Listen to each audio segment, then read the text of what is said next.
Assalamualaikum warahmatullahi wabarakatuh. Kisah pemuda beriman menentang raja yang zalim dari kumpulan hadis sahih. Dari Suhaib radhiyallahu anhu, Rasulullah SAW bersabda, pada zaman dahulu ada seorang raja yang mempunyai seorang tukang sihir.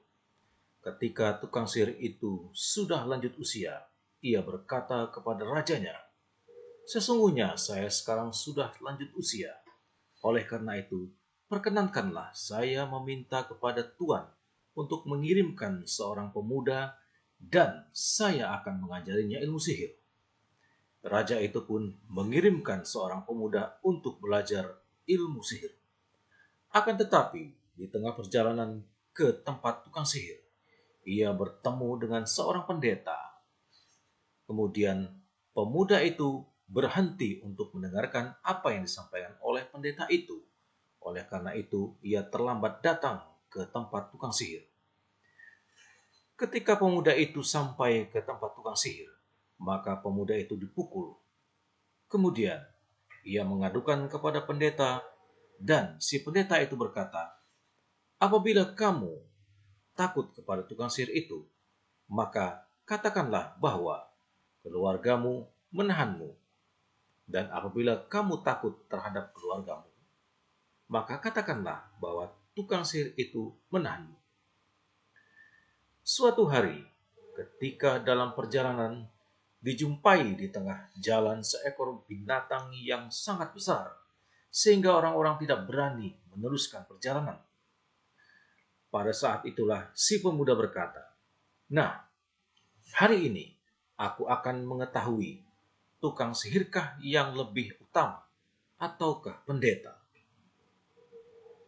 Pemuda itu mengambil batu seraya berkata, ya Allah, apabila ajaran pendeta itu lebih engkau sukai, maka matikanlah binatang yang sangat besar itu, agar orang pun dapat meneruskan perjalanannya.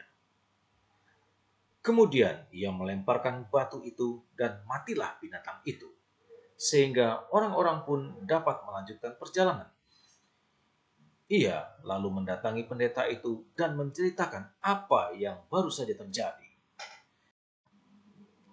Pendeta itu berkata, wahai anakku, kamu sekarang lebih utama dari saya, karena kamu telah menguasai segala yang aku ketahui. Dan ketahuilah, kamu nanti akan mendapat ujian. Tetapi ingatlah, apabila kamu diuji, janganlah kamu menyebut-nyebut namaku. Setelah itu, pemuda tadi dapat menyembuhkan orang buta, penyakit belang, dan berbagai penyakit lainnya. Tersebarlah berita bahwa kawan raja sakit mata hingga buta dan sudah diusahakan kemana-mana tetapi belum juga sembuh. Kemudian datanglah ia kepada pemuda itu dengan membawa beraneka macam hadiah dan berkata, seandainya kamu dapat menyembuhkan saya, akan saya penuhi semua permintaanmu. Pemuda itu menjawab, sesungguhnya saya tidak bisa menyembuhkan seseorang, tetapi yang menyembuhkan adalah Allah Ta'ala. Apabila engkau beriman kepada Allah Ta'ala, niscaya saya akan berdoa kepadanya agar menyembuhkan penyakitmu. Maka berimanlah orang itu kepada Allah Ta'ala dan sembuhlah penyakitnya.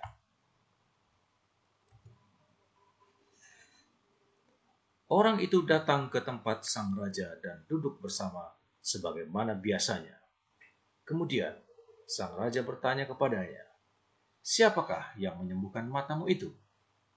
Ia menjawab, Tuhanku. Sang raja berkata, apakah kamu mempunyai Tuhan selain aku?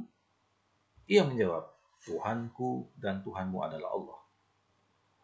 Maka raja itu langsung menyiksanya, sehingga orang itu menunjuk kepada pemuda tadi. Maka dipanggillah pemuda itu dan berkatalah sang raja kepadanya, hai anakku, sihirmu sangat ampuh, sehingga dapat menyembuhkan orang buta, penyakit belang, dan kamu bisa berbuat ini dan itu. Pemuda itu menjawab, sesungguhnya yang bisa menyembuhkan hanyalah Allah Ta'ala. Maka disiksalah pemuda itu sehingga ia menunjuk kepada sang pendeta. Maka dipanggillah pendeta itu. Raja itu pun berkata padanya, kembalilah kamu kepada agamamu semula. Tetapi pendeta itu tidak mau. Kemudian raja itu menyuruh untuk menggergajinya dari atas kepala sehingga badannya terbelah dua. Kemudian dipanggillah kawan raja itu dan dikatakan kepadanya, kembalilah kamu pada agamamu semula. Tetapi orang itu tidak mau. Ia pun digergaji dari atas kepala sampai badannya terbelah dua. Kemudian dipanggillah pemuda itu. Raja itu kemudian berkata, kembalilah pada agamamu semula. Tetapi pemuda itu menolak. Kemudian ia diserahkan kepada pasukan dan memerintahkan untuk membawanya ke suatu gunung. Sampai di puncak gunung, dipaksalah supaya kembali kepada agamanya semula. Bila tidak, maka ia akan dilemparkan dari atas gunung sampai mati. Pasukan itu pun membawa pemuda tadi ke puncak gunung. Dan di sana pemuda itu berdoa, ya Allah, hindarkanlah saya dari kejahatan mereka sesuai dengan apa yang Engkau kehendaki. Kemudian berguncanglah gunung itu sehingga pasukan tadi bergulingan dari atas gunung. Pemuda itu mendatanginya dan sang raja bertanya keheranan, apa yang diperbuat oleh pasukanku? Pemuda itu menjawab, Allah Ta'ala telah menghindarkan saya dari kejahatan mereka. Pemuda itu ditangkapnya dan diserahkan kembali kepada sekelompok pasukan yang lain untuk membawa pemuda itu naik kapal untuk menenggelamkannya di tengah lautan. Pasukan itu membawanya naik kapal. Kemudian pemuda itu berdoa, ya Allah, hindarkanlah saya dari kejahatan mereka sesuai dengan yang Engkau kehendaki. Kemudian kapal itu terbalik dan tenggelamlah mereka. Pemuda itu kembali kepada sang raja. Dan sang raja bertanya lagi, apakah yang diperbuat oleh pasukan itu? Pemuda itu menjawab, Allah Ta'ala telah menghindarkan aku dari kejahatan mereka. Kemudian pemuda itu berkata kepada sang raja, sesungguhnya engkau tidak akan bisa mematikan saya sebelum engkau memenuhi permintaanku. Raja bertanya, apakah yang engkau kehendaki? Pemuda itu menjawab, engkau harus mengumpulkan orang banyak dalam satu lapangan dan saliblah saya di atas sebuah tiang. Kemudian ambillah anak panahku dari tempatnya, serta letakkanlah pada busurnya. Kemudian bacalah dengan menyebut nama Allah, Tuhan pemuda ini.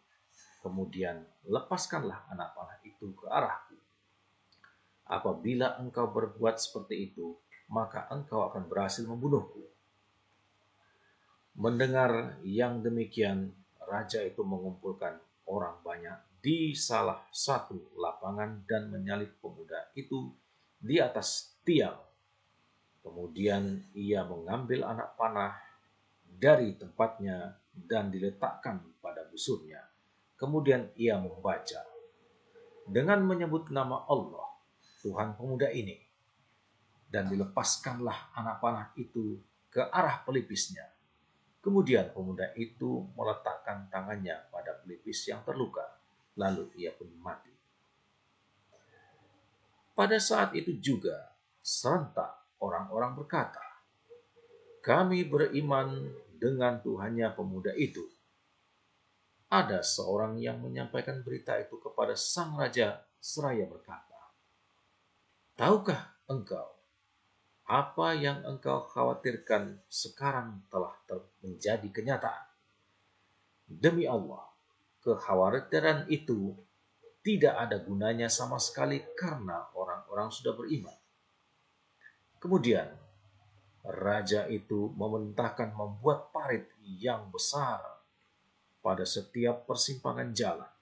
Di dalamnya dinyalakan api, kemudian memerintahkan kepada siapa saja yang tidak mau kembali pada agama semula, maka akan dilemparkan ke parit. Perintah itu dilaksanakan. Ada seorang wanita yang berpegang teguh pada agama yang hak, namun ia membawa bayinya dan merasa sangat kasihan kepada anaknya. Kalau ia beserta anaknya masuk ke dalam parit, akan tetapi bayi itu berkata, "Wahai ibu, sabarlah, karena engkau dalam kebenaran." Hadis riwayat Muslim. Pada masa itu, yang dimaksud dengan kata ar-rahib atau pendeta adalah pendeta yang masih kuat memegang ajaran tauhid dan menyembah Allah Subhanahu wa taala. Assalamualaikum warahmatullahi wabarakatuh.